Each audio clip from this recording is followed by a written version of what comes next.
Namaskar. Om. We are dealing with the Shankara Bhashya of Bhagavad Gita, the second chapter, 11th shloka. And Lord Krishna is establishing the fact that there are two methods, one the way of knowledge and one the way of actions or rituals.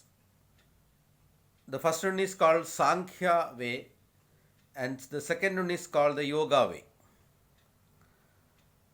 And the first one is for those people who have complete detachment to the world.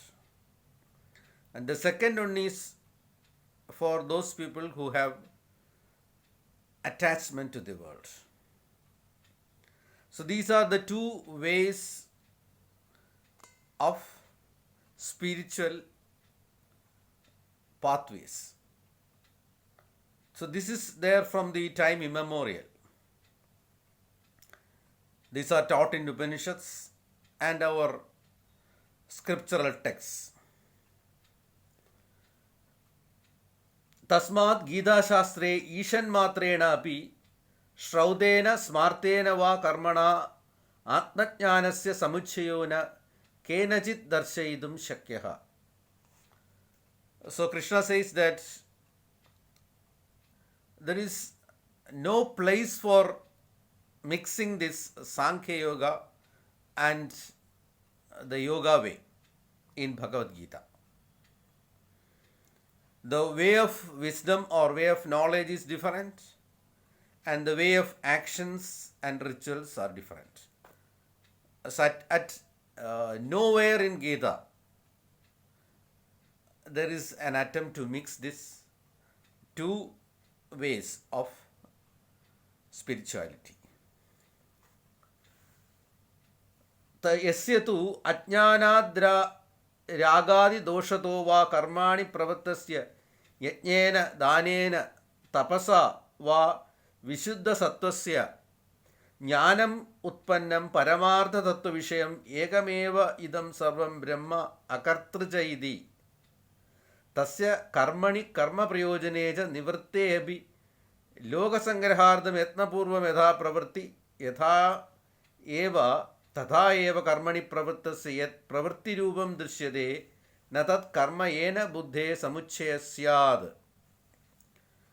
If somebody is doing actions and rituals and in the way he got realization because of his purity of mind and knowledge, somebody has attained that Atma Jnana, his experience of that Brahma. He may continue with that his actions and rituals for quite some time after the realization also. He may. That must not be taken as a combination of wisdom and the way of yoga. These are two different pathways. So, even after realization, some people may continue to do some actions or rituals for the benefit of the world or for the benefit of others. That should not be considered as mixing of the way of knowledge and way of actions or rituals. Yada Bhagavato Vasudevasya Kshatra Dharma Cheshtitam Na Jnana Samuchiyade Purushartha Siddhaye Tadvat Bhalabhisanda Ahangara Bhavasya Tulyatvat Vidushaha. For example, take the example of Krishna himself. Krishna is a jnani, a realized person. He is continuing with many actions, even battles.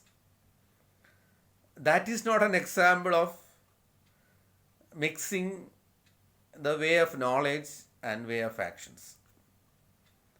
And likewise, many people have attained realization, and they may at times continue with some actions or rituals.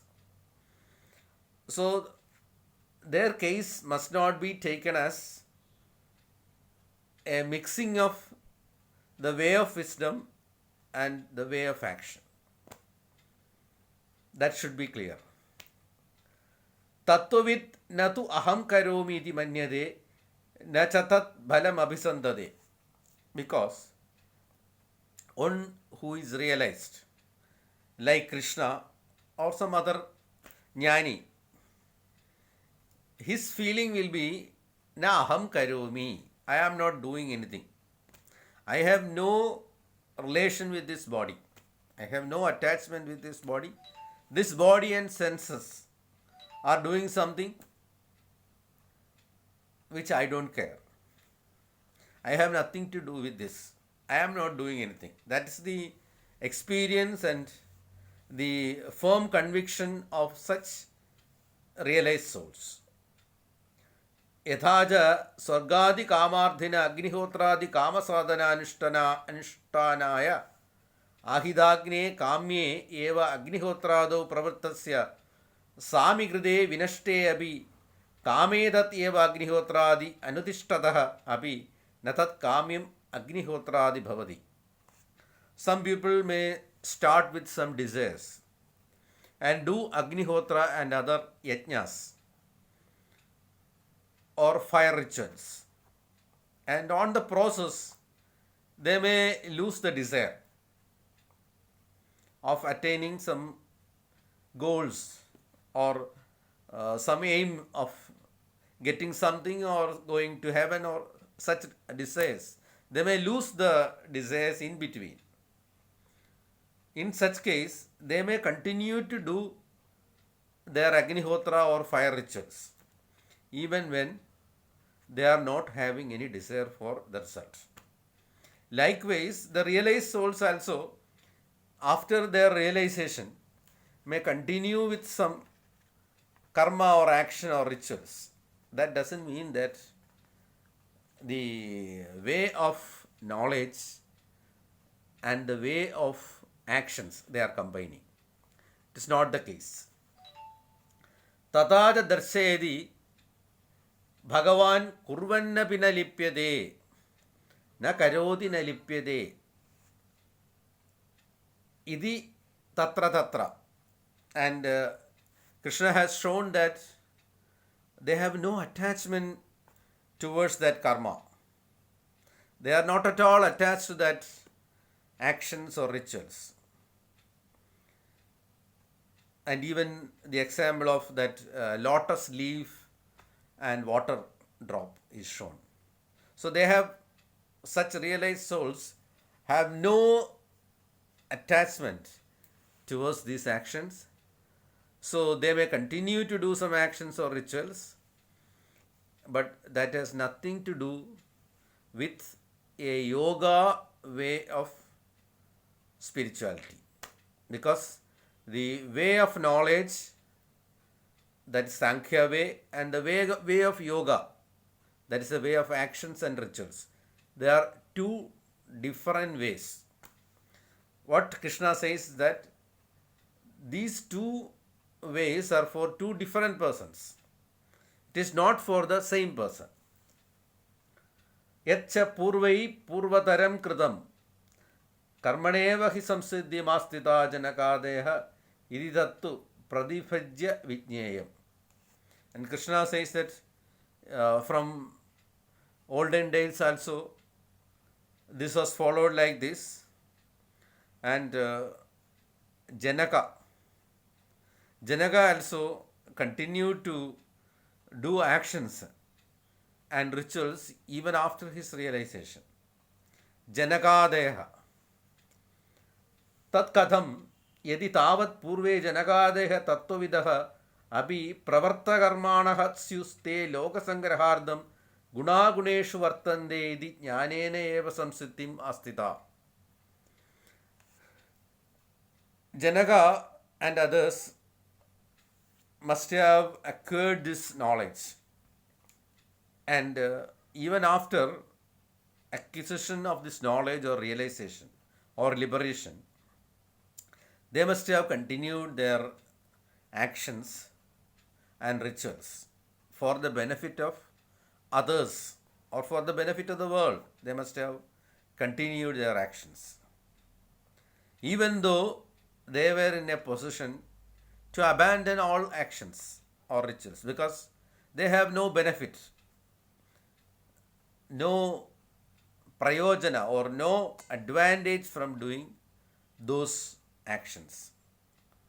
So, in spite of no need of doing those actions, Janaka and others continued to do actions and rituals for the benefit of others and the world. Astita karma sannyasa prapti api karmana sahayava samsiddhim astita na karma sannyasam kridavanda iti eshardaha. So they were able to abandon or they were able to do sannyasa or renunciation because they have achieved the human goal, that is liberation. But still they continued to do actions and rituals, Janaka and others. Athanade tattvavidaha ishvara samarpidena karmana sadhana bhudena samsiddhim sattva-shuddhim jnanotpatti lakshanam va samsiddhim astita janagadaya iti vyakhedam edameva ardham vakshyati bhagavan sattva-shuddhaya karma kurvandi. And if you take that for argument, if you take that Janaka was not a realized soul, he was striving to achieve this realization or liberation in a way of dedicating all his actions and rituals to God. And in that way, he attained Chitta Samshuddhi, purification of mind. And then he was able to realize the Brahman, or he was able to achieve his human goal. There is no objection. There is no objection to that proposition also.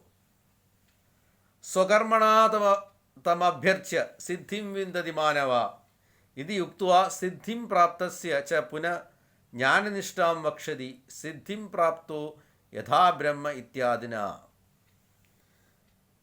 So here also Lord has shown in many parts of the Gita that you have to dedicate your actions and rituals to the God.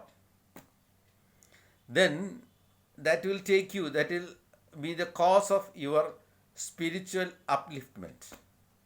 Whatever may be the results, good results or bad results, you dedicate all your actions to God.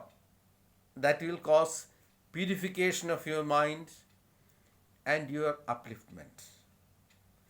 Tasmat Gita Shastre Kevalat eva Tattvajnanat Moksha Prapti na Karma Samuchidat iti Nishchita Arthaha. So, what is Shankara's aim? Shankara's aim is to show that in the entire Gita, Krishna wants to tell that liberation or realization is through knowledge or through the Sankhya way of life. And if you are not in a position to take the Sankhya way of life, you are allowed to proceed in the Yoga way of life. There you have to dedicate all your actions to God. And that will cause spiritual upliftment. But in no place, Krishna says that the way of Sankhya or the way of knowledge can be combined with the way of yoga or way of action. That's the point Shankara wants to clear. Shankara wants to make it very clear that your realization is attained through knowledge. That is the Sankhya way of life. And those people who wants to work, they can continue with their work and rituals. But that is the yoga way of life. But at nowhere Krishna is saying that this can be, the Sankhya way and the yoga way can be combined. That's the point which is Shankara is making it clear at the onset of his advice to Gita.